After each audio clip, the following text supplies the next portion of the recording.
rekkamies, aina tien päällä. Joskus ylikuormaa en kiellä, kiusana kiire. 46-vuotias Marko Tiainen ajaa rekkoja ympäri Suomea.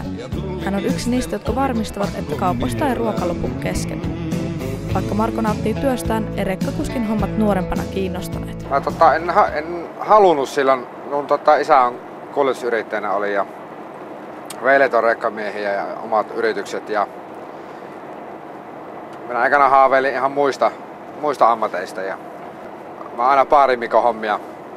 Tai ajattelin silloin nuorena miehenä, että tähän ammattikouluun ja paarimikoksi luen itteni. Mutta kun mä ensimmäisen 18 täyteessä kävin kapakassa, niin sitten loppui se haave siitä. Että Marko on työskennellyt rekkakuskin hommissa Kuopiossa jo 10 vuotta. Kultrans Oy toimittaa elintarvikkeita kauppoihin ympäri Suomea. Yöllä jaetaan nämä kaikki paikat. Ja en tiedä, onko se hyvä vai huono, mutta asiakkaalla se hyvä, että siellä on tuore leipä ja maito kaupassa, kun se tulee 7 aikaan kauppaan.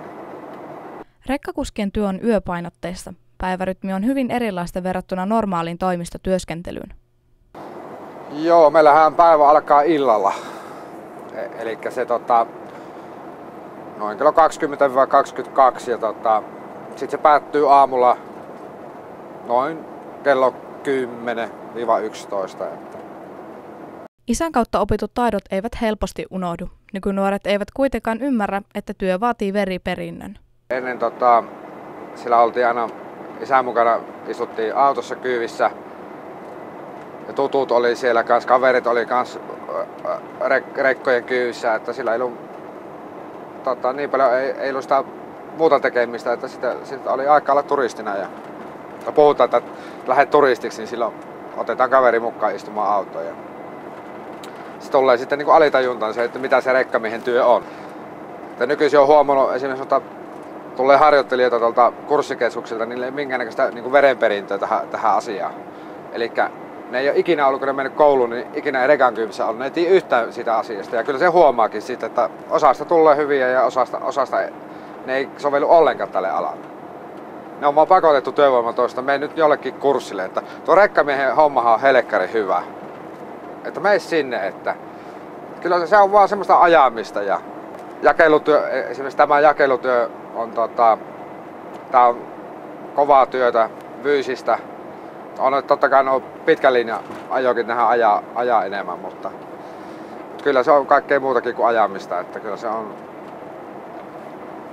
vaikka tää on tämmöistä yötyötä, että se melkein itsekseen on koko yön tekevä, ei näe niinku, ei juttele kenenkään kanssa, niin siitä huolimatta tää on sosiaalinen ala, että kyllä täällä niinku morjestetaan rekkamiehiä, jutellaan tuolla baareissa ja muuta, ja sitten pitää autoa fiksata ja ei se ole pelkkää vaan ajamista. Päättelykykyä vaativa työ saattaa olla hermoja raastavaa. Rekkakuskiksi ei kuka tahansa pääse. Yksi harjoittelija kysyi just tuossa, että kellekäs mä soitan, kun mä jään kiinni tuolla kaupan pihassa. Mä nauroin, että et sinä soita kellekään, että sinun pitää itse se keksiä se keino siitä. Että ei tämä, niin kun ne on kaikki oppinut, että kukahan tulisi apua. Että kyllä pitää niin itse keinot keksiä sitten. Että hiekkaa ehtiä ja sitten ennen kaikkea mä sanoin sille, että reitti valinta, että elä mene tonne ihan monttuun liukkalla kelillä. Että ihan huomannut myös nykynuorisosta ei ole sellaista omaa aloitteesta ollenkaan, että se on niinku paha siinä.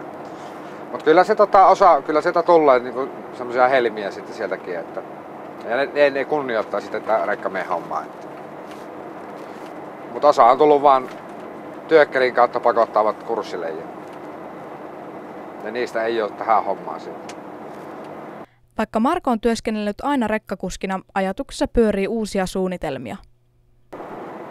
Sanotaan ajahengessä mennään, että jos muuttuu kuviot, niin sitten tehdään vähän erilaista työtä.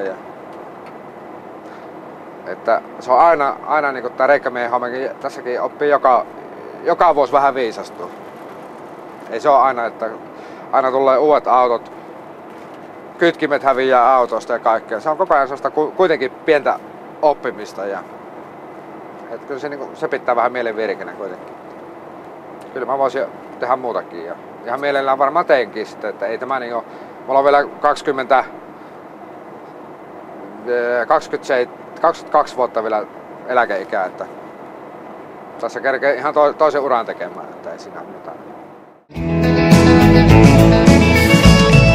Tuhansia töitä, valvottuja öitä, viikkoja tiellä, saan asfalttia miellä.